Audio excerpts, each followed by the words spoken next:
வணக்கம். குரு ஜோதிட வாயிலாக உங்களை சந்திப்பதில் மிக மகிழ்ச்சி. ஜெகதீஸ்வரனின் அன்பு நேயர்களுக்கு என் அன்பான வணக்கங்கள். நம்ம இந்த காணொலியில என்ன பார்க்க போறோம்னு பாத்தீங்கன்னா, ஆகஸ்ட் மாதம் மீன ராசி பலன்கள் நம்ம பார்க்க போறோங்க. பொதுவாகவே மீன ராசியோட அதிபதி குரு.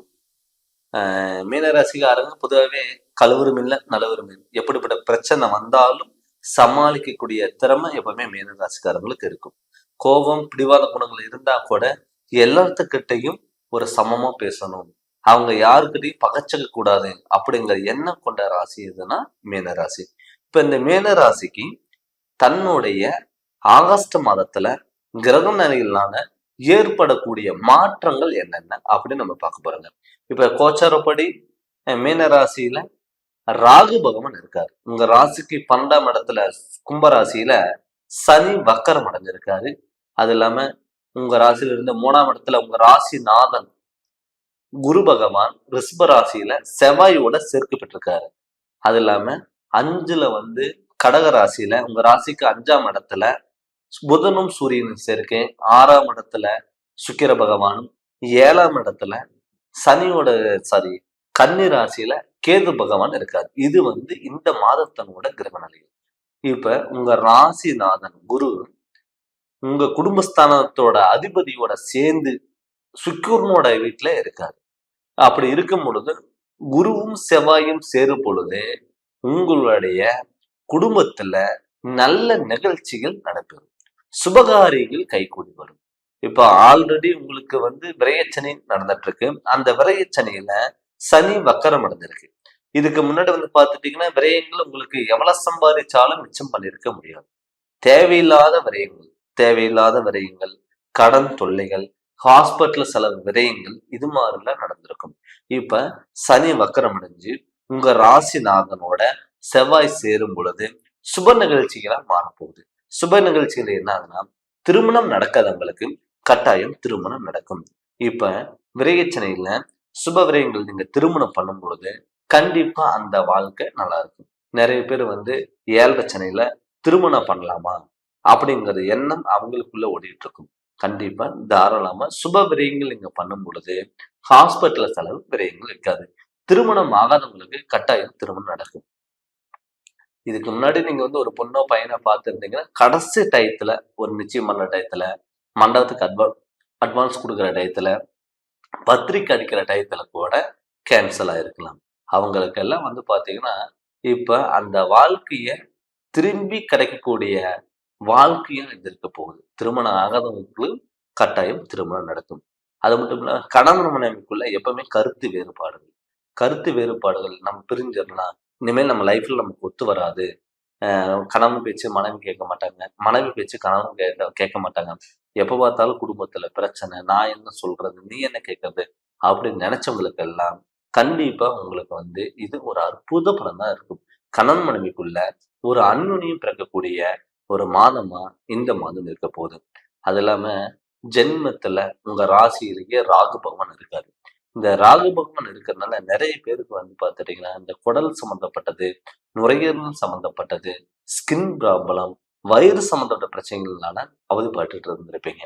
இப்ப உங்க ராசிக்கு 12ஆம் இடத்துல சனி என்ன பண்ணியிருக்காருன்னா வக்கரம் அடைஞ்சிருக்காரு. இந்த வக்கரம் அடைஞ்சனால என்ன ஆகும்னா உங்களுக்கு உடல் ஆரோக்கியத்துல நல்ல முன்னேற்றங்கள் வரும். நமக்கு பார்த்துட்டீங்கன்னா இதுக்கு முன்னாடி நீங்க ஹாஸ்பிட்டல் போய் ட்ரீட்மெண்ட் எடுத்திருந்தாலும் கூட ஒரு மன திருப்திக்காக போய் எடுத்திருப்பீங்க. ஆனா அதுல எதுவுமே பாத்தீங்கன்னா உங்களுக்கு சக்சஸ் ஆயிருக்காது. உடல் ஆரோக்கியத்துல நல்ல முன்னேற்றங்கள் வந்திருக்காது.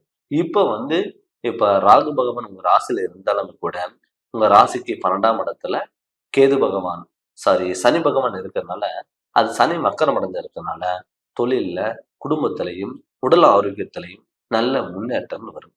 அது இல்லாம உங்க ராசிக்கு 3ஆம் இடத்துல குருவும் செவ்வாயும் சேர்க்க விலகி போன சொந்தங்கள், உடல் நம்ம உறவினர்கள், இது எல்லாமே சேர்ந்து வாழ்வதற்கான வாய்ப்புகள் அதிகம். மெயினா அம்மா அப்பாக்கெல்லாம் நிறைய பேர்த்துக்கு உடல் ஆரோக்கியத்தில் தொந்தர, அவங்களால நமக்கு மன உளைச்சல்கள், அவங்களுக்கான ஹாஸ்பிட்டல்ல சில விரயங்கள், இது எல்லாமே நடந்திருக்கும்.